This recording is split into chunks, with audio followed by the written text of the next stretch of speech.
don't worry, everybody. The transfer window is almost complete. It's almost over. And I'll tell you what, today has been the day it's felt like the end of the transfer window for the first time. It has all kicked off. We've got rumours and reports flying around non-stop. The last 24 hours, in fact, just since this morning, it's been non-stop. Just go, go, go, go. We've got a player confirmed to be leaving West Ham. We've got a bid rejected for £50 million. We've got players leaving. We've got players joining. Let's get straight to it. Let's skip all the preamble and we'll talk firstly about Diop. Issa Diop to Newcastle. This has stepped up significantly. We've got a couple of different reports from different places. We'll start from L'Equipe, who says that talks have ramped up in the last few hours, but they have also mentioned that Issa Diop is unconvinced because they are in a relegation battle. The Daily Express have said that Moyes won't consider selling him, regardless of whether a new centre-back comes in or not for depth purposes. He doesn't want the squad to be any shallower than it is already, I guess. X has said that talks have happened, but Moyes doesn't want him to go unless a replacement is found. So a little bit of a twist there. And then man who I quote all the time on these shows, Ekrem Konor, has said that Newcastle want Diop on a permanent.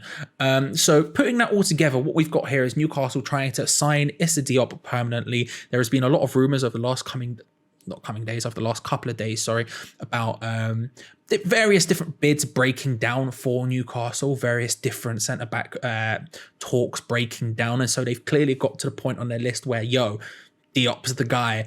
And I can see why they wouldn't want a loan signing. I can see why they would want to just get someone in the door and get it going. I can also see why Diop would be unconvinced. Would Diop want to leave a team who are fighting for a European spot, are literally in a quarterfinal of the Europa League? Is that something they would want to do? I wouldn't begrudge him for not wanting to leave either. And then you have the David Moyes aspect to this, whether or not he would let him go. Part of me thinks, you could just let Diop go if you signed someone else. That would be the thing here, and we will get onto someone. There is one person who I'm now actually fairly confident is about to join, given the reports coming out today. But if they were to sign, for example, would it be that bad, Diop going? I mean, you're not the depth here. The depth is going to be exactly the same regardless, but the step up hopefully would be significantly improved, making the depth not so much of an issue. We have Elise and Baptiste in the youth academy who seem to be ready to go. I don't know. Personally, I don't think it would be too deep, but I could certainly understand why you wouldn't want him to go, even if you did sign someone. Although maybe you use that funds to sign another centre-back or something. I don't know. But that's where we're at with Issa Diop. It feels all of a sudden like something that is actually being spoken about. If Diop isn't convinced, then the fact is he's not going, and I wouldn't want to accept a bid and try and force him out the door unless it was very high. What would your breaking point be? What would your tipping point be? I know we've criticised Issa Diop a lot this season, to be fair, and it's not like we're sitting here talking, as I just adjust my positioning, it's not like we're sitting here talking about him being the best defender in the world, talking about the 50, 60 million that was being rumoured before. But, he's still a young player who has a lot of very good attributes, even if the form hasn't been there. What is your tipping point? Because we don't have a figure right now. When would you go, yes, now we can sell Issa Diop? And is it something to do with his replacement? But before we talk about that, shout out to OneFootball for once again sponsoring the channel. It's the app we won't stop talking about. We will not stop talking about, but that's because they've been very kind to us and, of course, the forum channel as well. They're a football app, one of the best football apps, the one football app, where you combine social media with football so you don't have to get any of the other nonsense. Do you want to know about how bad Tottenham's transfer window's going? Probably. But that doesn't mean you want to be inundated with that news, right? So when you download the OneFootball app, it asks you what you want to follow. You click West Ham, and then it just tells you about West Ham. It just tells you the news. It just tells you the teams. It tells you everything about West Ham and nothing else. Nothing else. So download it, link in the description below and in the comment section below. Thank you once more to OneFootball for sponsoring us. You've been very, very kind. Talking about his replacement, Caleta-Car, this all of a sudden feels like a deal that's actually going to happen. I felt like from the beginning of the window, I said that I think we would sign two people, we would sign a centre-back and we would sign an attacking midfielder.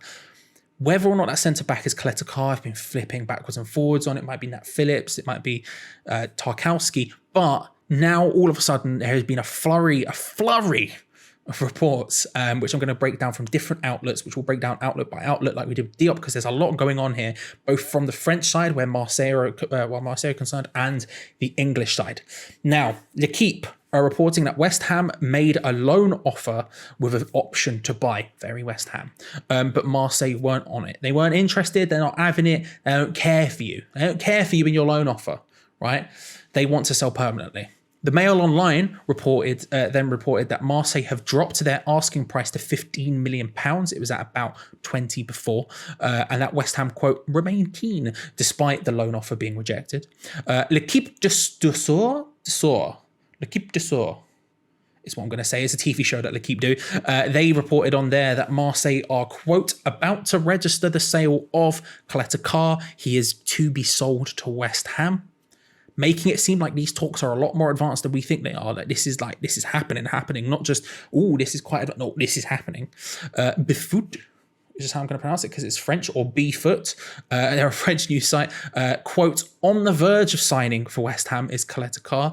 They're reporting 18 to 20 million euros, which is about 15 million pounds, which is what Marseille bought him for. And then finally, the Mirror have reported that David Moyes is, quote, very keen in all caps on Caleta-Car. He's been really impressed with him and he wants to beat them. He wants to beat Wolves to the signing of him. They're once again quoting the £15 million mark. This feels very real all of a sudden. It didn't for a long time, and now all of a sudden it feels incredibly real. Caleta-Car to West Ham feels like something that's happening, and I would be very, very for it. Caleta-Car and Zuma as a centre-back partnership for the rest of the season. Yes. Listen, I'm not as down on Diop or Dawson as most people are, but that is an upgrade. That is a definitive upgrade. Whether or not it works out, of course, there's always an element of risk in transfers. But for me, that is an upgrade, and I want it at West Ham. £15 million as well feels like a realistic price. Now, don't get me wrong. What's also realistic is us going in with a loan-to-buy offer, and the fact that L'Équipe are reporting that probably shows that that's true, because, my God, that's the most West Ham thing going. But £15 million feels like the right amount. 20 million, look, ultimately the difference is only 5 million, but that feels like a bit much for someone that potentially the club weren't convinced on. But if David Moyes is, quote, very keen, then I would have stretched to that. However, we obviously also have this. We also need a striker. We could argue at left back. There's a lot of other things going on, and we want to spend as little money as possible. £15 million for Caleta-Car, especially for someone who's starting for Croatia, starting for Marseille, has experience in every level of competition, compared to, say, the however much it was, 13 to 15 million pounds for Nat Phillips. Caleta-Car, mate. Caleta-Car. Go get Caleta-Car. Although it is very, very West Ham to have stalled this entire time to try and get them to pay as little as possible to try and sign a player, because we were in a defensive crisis. To stall so long that the defender who got injured, which launched the defensive crisis, has now come back, had a really good game, and it's all for the sake of £5 million. Very West Ham. Very West Ham that. But how do you feel? I all of a sudden think Caleta-Car is happening. Before we get on to the big striker news and the other little tidbits, let's talk about Joseph Anang, because that is confirmed. This has happened. Joseph Anang has joined St Patrick's Athletic on loan for the 2022 League of Ireland season. They're one of these leagues that does like January to November as their season, as opposed to August to May. Do you know what I mean? Like MLS kind of thing.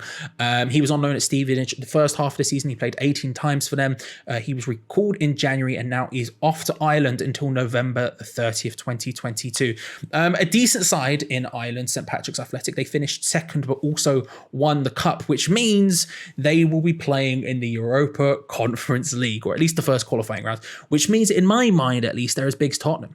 That's how I'm choosing to word this. With Anang, it's all about game time, isn't it? Youth players, you need to get as much game time as possible. Hopefully he can go there and start. And hey, if he starts every game there and gets to play in the Europa Conference League, at least some level of it, great experience. Good luck, Joseph Anang. Hope it goes well for him, because young goalkeepers, young West Ham players in general, we always want to have them. Now let's talk about this 15, scratch that, 5-0. West Ham have had a £50 million bid for a striker rejected. Now, I hear you ask, Charlie, who? We don't know. We don't know. The Independent are reporting this, and I've got no clue who. Is it Jonathan David? Is it Calvert-Lewin? Is it En-Nesyri? Patrick Schick was available for around that price, but we know he said no. No clue. No clue, not one at all. Not one at all. We don't know how the deal's structured. Is it worth £50 million? So there's a lot of bonuses in there on installments. There'll obviously be installments, but we don't know. That's all we've got right now. And I save this till now because I don't believe it. I don't believe it. You're telling me West Ham have gone and bid more than we bid for Sebastian Haller? I don't know if that's true. I don't know if that's true. If it were to be true, it wouldn't surprise me if it was like a Calvert-Lewin. But then again, why would we try and sign Calvert-Lewin? That's not going to happen. Jonathan David's not going to happen. We know this. His agents literally said he's not leaving. And then there's En-Nesyri, and I don't think he's worth £50 million. So it just doesn't make sense to me unless it's just someone we don't know. That's the other option, of course, is someone we don't know. Who do you think it will be? Who do you think it will be? Do you think it's someone we know? Do you think it's someone new? And do you believe this? It feels very much like David Moyes. Sorry, not David Moyes. It feels very old school David Sullivan. Everyone's panicking. We need to just get something out there to calm people down. It doesn't feel real to me. It doesn't feel real to me. But hey, if it is, there's money to spend. Go buy Caleta-Car, get a striker, make it happen, because clearly there's money there. There's a lot to think about there. There's a lot to think about. Talking about other strikers, let's talk about Bamba Dieng, who's actually more of a welcome striker, to be fair, over at Marseille. The Daily Express, while talking about the reporting around Caleta-Car, made mention that we are also in talks for Bamba Dieng. This is someone who Gio has spoken about on previous shows. I've spoken about on previous shows. He's I think he's 20, 21 years old, something like that. Marseille forward. Unsurprisingly, loan bid with an option to buy. Shock, I know. But we're talking about the option to buy being worth about 10 to 15 million. That's sort of where the realms of possibility are. And the Daily Express are at least reporting that actually is, it's probably acceptable. They're not saying it's happened. It's not saying it's going to happen. They're the only people reporting it as of yet. But the idea of a loan to buy with an option of 10 to 15 million could be acceptable. I would be hella interested in that. I'm not super keen on Bamba Dieng as a player. I think he's doing all right, but it's not something that's like screaming at me. But if we have a 10 to 15 million pound loan option to buy in there, and it's only on loan, I don't really see a downside. Either he comes in, he does well, and we sign him for 10 to 15 million pounds when we realize he's worth that, or he comes in, does nothing, and then we send him back. As long as it's an option to buy and not like a, you have to buy him at a certain date, or you have to buy him if he plays a certain amount of games, then I'm happy with that deal. I'm very happy with that deal. Will it happen? I doubt it, but it's something to keep an eye on over the next couple of days, I should say. Hugo Ekitike. Hugo Ekitike.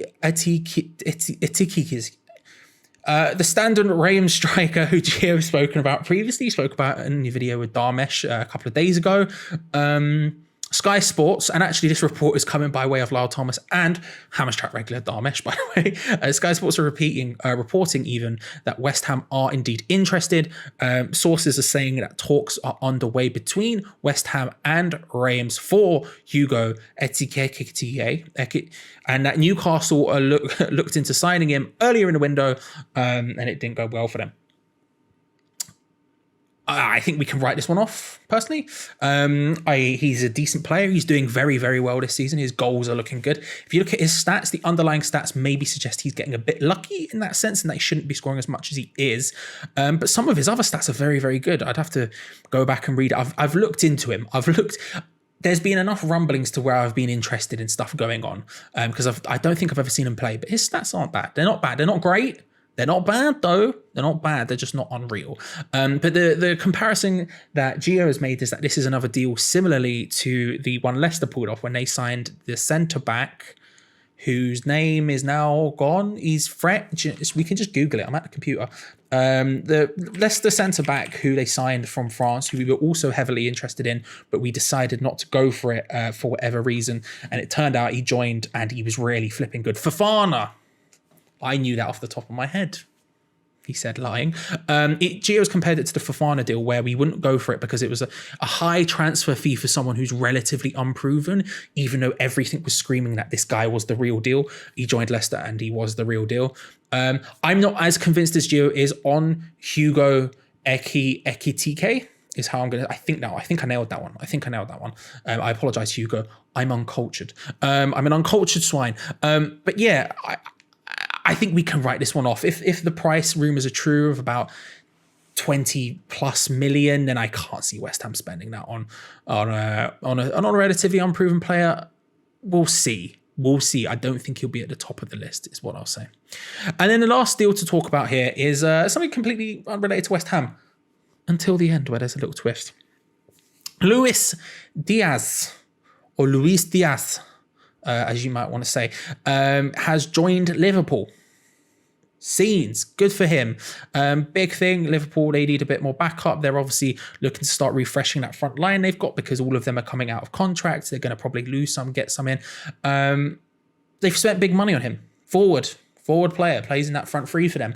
Now you might be saying to yourself, Charlie, why are you talking about Luis Díaz? Well, you know, it's fun because Tottenham wanted him. They didn't get him. Scenes. It's fun. You could also say, hey, there's another part of the report from Graham Bailey at 90 Mins that they are interested in the Fulham player Fabio Carvalho, who we've also been linked with sporadically. And you might be again saying to yourself, Charlie, why would you be speaking about it? It's just sporadic. Why are you mentioning it? Well, it's interesting.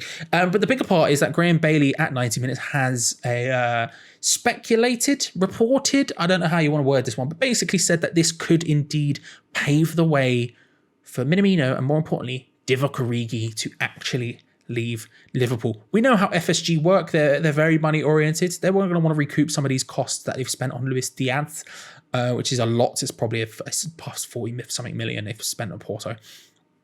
So something to look at. Something definitely to look at here is that Origi may actually be available. And if the number is 8 to 10 million, like has been reported this entire window, my God, is that such a stupidly good deal that we should be going for? Origi's 26. He fits most of the criteria in which David Moyes would want. He's really good. He's really good, and he doesn't get to play at Liverpool that much. He gets subbed on he gets the Yarmolenko role there. When he's much better than that, he could start for us quite easily. I don't know. Origi is my first choice striker person. This window for realistic striking options, Origi is my first choice. And Luis Díaz moving to Liverpool, according to Graham Bailey, may pave the way for Origi to leave. He didn't mention West Ham by name or anything like that. He just said that it could mean that that's now a possibility. Liverpool will be opening to letting him go. So there you go. There's all the transfer rumours of the day. Like I said, there's a lot happened today, and there's probably going to be a lot happening every single day. We're going to keep a lookout for rumours, and if anything does happen, confirmed, or ever starts to look confirmed, you'd be damn sure you'll hear about it right here first on Hammers Chat. It seems like we might actually sign someone now. I know, I can barely believe it either. But hey, if you like that, then why not like the video down there? Hit the bell icon as you subscribe as well, so you don't miss out on anything. We got tons more stuff coming up. Before the transfer window closes, we've got a bunch of live streams on transfer deadline day, but then also after, we've got some plans going on, some things in the works. Do you know what I mean? So make sure to subscribe so you don't miss out on any of that. And I will speak to you, hopefully, once West Ham have actually signed. I know, I can't believe it either. West Ham might actually sign a player. What a time to be alive. Speak to you soon, everyone. Enjoy the rest of your day. Bye.